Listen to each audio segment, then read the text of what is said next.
Porque minha mãe engravidou de mim com 19 anos. Então ela foi expulsa de casa na época, minha avó não aceitava que uma filha solteira engravidasse e tal. E ela passou fome, passou por muitas necessidades da gravidez e pensou várias vezes em abortar. Então o que eu percebi é que improviso é sobre repertório. Quanto mais repertório eu tenho, quanto mais bagagem eu tenho, melhor. Mas não espera de mim amor, porque eu nunca convivi com você, então não tenho sentimento nenhum de pai. Eu falo assim, olha, a melhor forma de você se destravar é entrando em movimento. O entrar em movimento, ele extermina qualquer trava. Eu falo que a minha mãe foi minha primeira grande palestrante memorável.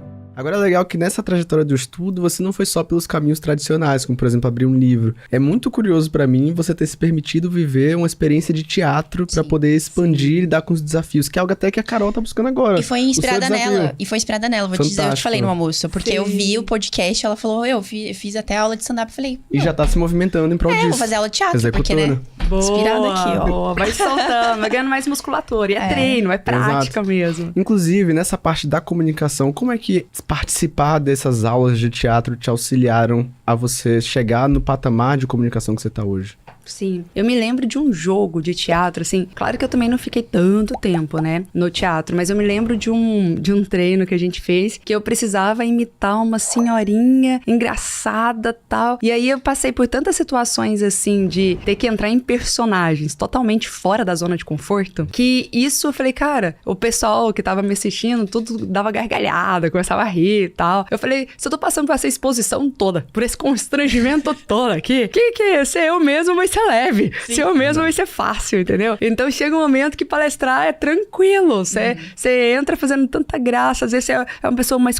corcunda, às vezes você é uma pessoa, sabe? Aí você tem que falar com uma voz, às vezes, mais diferente. E você olha e fala, meu Deus do céu, tô sem saber como interpretar esse personagem, né? E aí você vai ganhando mais repertório. Eu acho que o grande jogo é você ter repertório. Até uma das coisas, eu fiz um curso de improviso e eu tenho uma fala que é, o improviso nunca leva ninguém à excelência. Por quê? Eu descobri que nem os barbichas, eles fazem espetáculo de improviso. Na verdade... É loucura isso, né? Porque a ideia central é o improviso. Exatamente, eu tô curioso aqui, cara. Não, e tem muita gente que fala, isso é bom de improviso e tal, e na hora sai. Sim, na hora da adrenalina vai sair alguma coisa. Não sei se é a melhor coisa, mas algo vai sair na adrenalina. Só que assim, o que eu percebo? Os maiores improvisadores, eles treinam tanto, mas tanto o improviso, que o improviso passa a ser a zona de conforto deles, passa a ser normal. Ou seja, eles ganham repertório. Você vai no espetáculo lá dos barbichas em que eles vão fazer o jogo do troca. Eles já fizeram tanto o jogo do troca na hora que eles estavam treinando, que ali eles já passaram por tudo quanto é situação, não tem algo novo. Ah, agora você tá num cenário de praia, agora você tá num cenário de igreja. Cria um cenário aí, cria uma história aí em cima disso. Você já brincou com isso antes, então não é a primeira vez, entende? Então o que eu percebi é que improviso é sobre repertório. Quanto mais repertório eu tenho, quanto mais bagagem eu tenho, melhor. Por que eu fui ganhando confiança pra participar de várias entrevistas? Fui pra Globo, SBT, aí o pessoal falava, Tati, mas como assim? Não é só palestra que você ensaiou, não é só palestra que você já sabe o discurso. Como que você vai pra lá, você não sabe nem o que a pessoa vai perguntar e você vai ali, né, de certa forma tranquila, porque o frio na barriga sempre tem. Inclusive, continuo, né, com frio na barriga. Mas assim, como que você vai lá e consegue sair bem, sem gaguejar? É porque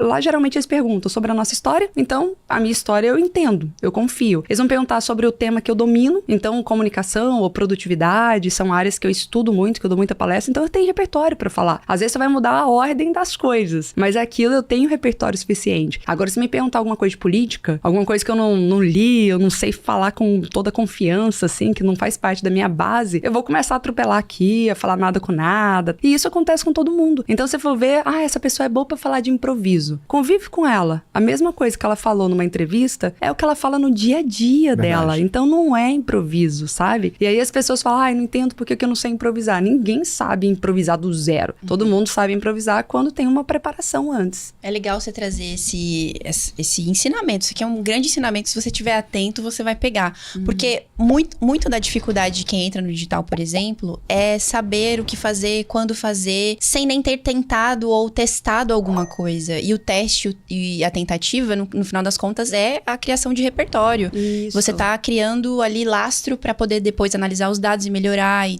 etc e tal. Então você trazer isso pra gente é sensacional, principalmente até pra quem quer aparecer, quer gravar vídeos ou etc e tal, e nunca nem se dispôs a isso, mas tem medo. Como perder o medo? Cara, perder o medo, eu tenho aprendido que perder o medo é que se colocar em campo, não tem outra situação, não é isso, Tati? Eu sempre falo assim, olha, a melhor forma de você se destravar é entrando em movimento. O entrar em movimento, ele extermina qualquer trava. Por quê? Porque se você não tiver vergonha do seu primeiro vídeo, ou é porque você demorou demais pra começar e perdeu o time, ou é porque você não melhorou nada. É natural a gente ter vergonha do meu primeiro vídeo. Quando eu dou minhas palestras, eu mostro o meu antes e depois, o pessoal da gargalhada, eles falam, cara, não pode ser. Sabe, uma voz infantilizada, uma voz insegura, sabe, até a forma como eu falava as coisas parece que não tinha tanto nexo. E como que, nossa, Tati, hoje você tem uma linha de raciocínio legal, como que hoje você desenvolve uma voz mais grave, mais confiante. Tudo isso é treino. É uma junção de vários componentes, né? Fiz fono, são vários exercícios de comunicação, de oratória, que hoje eu ajudo os nossos alunos a fazer tudo isso e que faz parte de uma comunicação muito mais convicta, sabe? Agora, você até comentou aí, eu gostaria que você tocasse nesse assunto, se for confortável pra ti, que você tinha um complexo de inferioridade, né? E você teve algumas situações na infância. E, cara, eu hoje te ver como uma das maiores referências em comunicação e oratória e treinadora de palestrantes, é uma puta de uma história de superação. Então, queria que você trouxesse isso pra gente, porque o processo, as pessoas não enxergam o processo, as pessoas enxergam o que tá lá no palco, mas elas não fazem ideia do que a pessoa passou pra estar nesse nível. Então, o que você teve que superar nesse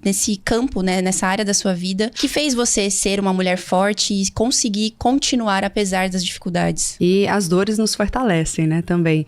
Tem uma parte da história que eu não lembro, mas minha mãe me conta, que minha mãe engravidou de mim com 19 anos. Então ela foi expulsa de casa na época, minha avó não aceitava que uma filha solteira engravidasse e tal. E ela passou fome, passou por muitas necessidades da gravidez e pensou várias vezes em abortar. Hoje, estudos de psicologia mostram que a criança já sente tudo isso na barriga, né? Mas eu nunca me deixei levar por isso, tal, sempre soube. Mas o grande marco na minha história foi quando eu fiz 11 anos. Que do nada, eu falo que a minha mãe foi minha primeira grande palestrante memorável. Do nada, eu chego em casa certa vez, e era uma casa bem simples, assim, telha-eternite, foi construída pelo meu pai, que não era pedreiro. Então ele construiu um negócio bem de improviso mesmo, no quintal do meu avô, porque os filhos que casavam não tinham dinheiro pra comprar um lote, pra construir uma casa que fazia no quintal mesmo, né? Então fez um barracãozinho ali, bem simples, tal, rebocado. E aí eu cheguei em casa, minha mãe falou assim, Tati, senta aqui que eu quero te contar uma história. Falei, é maravilhoso ouvir histórias, né? Beleza, sentei lá. E minha mãe foi me contar a história de uma menina que ela descobriu que tinha 2 pais. Um pai era muito pobre e o outro pai era muito rico. Esse pai muito rico, ele morava assim numa casa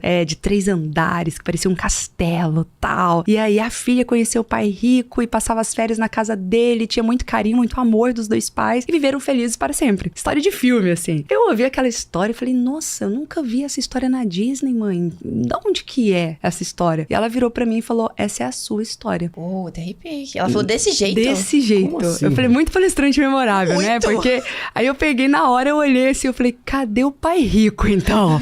Que o pai pobre, né, pelo cenário, já sei que eu tenho. E aí ela pegou e falou assim, eu quero te apresentar o seu pai rico, né? Ele é um grande empresário, um grande executivo, tal. E eu quis conhecê-lo e, claro, gerou aquela expectativa de, nossa, vou ter muito carinho, muito amor dos 2 pais, tal. E quando eu fui falar com o pai rico, ele falou pra mim assim, pode entrar na justiça, requerer seus direitos de filha, fazer o teste de paternidade, mas não espera de mim amor, porque eu nunca convivi com você, então não tenho sentimento nenhum de pai, não espere isso aí de mim. O restante, entra na justiça, né, inclusive, não vou facilitar, mas o que você conquistar lá, ok. E aquilo pra mim foi um baque muito grande, né, foi uma primeira rejeição, assim, que eu pude sentir e lembro claramente, mas ao mesmo tempo eu sempre fui, sabe aquele mundo de poliana? Eu sempre fui um mundo de poliana, sabe? Sempre consegui enxergar o lado bom das coisas. Então, naquela decepção, eu pensei comigo, Tati, você tá sofrendo por quê? Pelo menos você tem um pai, né? Você tava no lucro, ia ter 2 pais.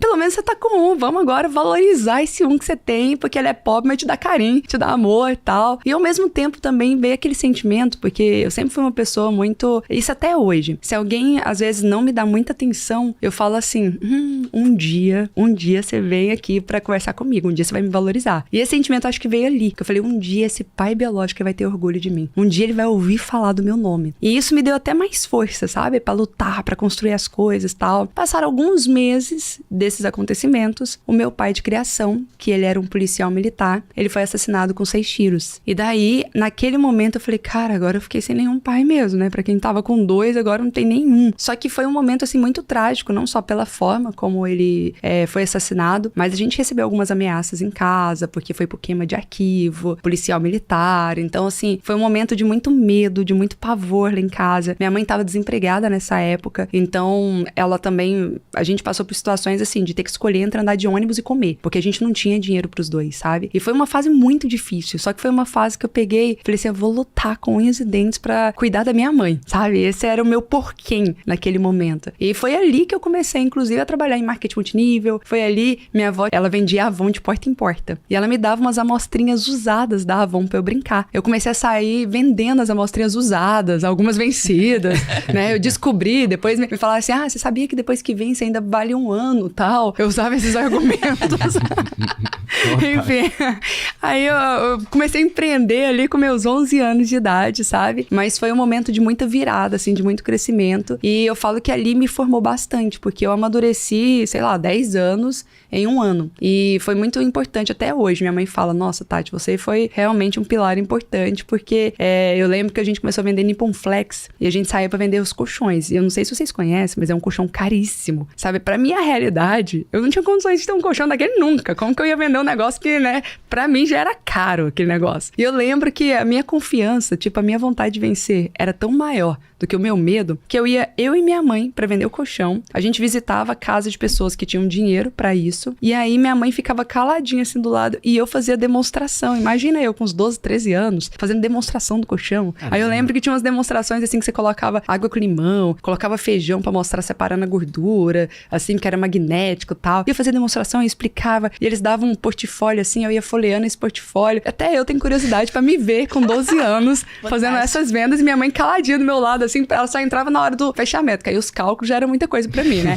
Como que você ia parcelar, não sei o quê, minha mãe entrava nessa hora. Então, assim, foi uma grande escola e ali já começou a desenvolver também essa questão de vencer a timidez, né, e de ganhar musculatura mesmo, pra ser incansável. Hoje as pessoas me olham e falam, nossa, Tati, você é incansável, eu te vejo trabalhando e palestrando e fazendo uma coisa tal. E eu falo assim, gente, eu já passei por tanta coisa nesta vida, que hoje trabalhar, tendo o carro que eu tenho hoje, a casa que eu tenho hoje, a grana que eu tenho hoje, um império multimilionário, com 40 colaboradores, cara, eu tô bem, tá fácil. A vida tá leve comparado ao que eu vivi lá atrás, sabe? Fantástico. Caramba. Fantástico. Que história forte, meus sentimentos, claro. Sim. E que incrível ver como você utilizou dessa história pra alavancar a sua vida. E olha tudo que você conquistou. Sim. Parabéns, Tati. Sim, obrigada. Fantástico. Obrigada. Muito legal. Obrigada.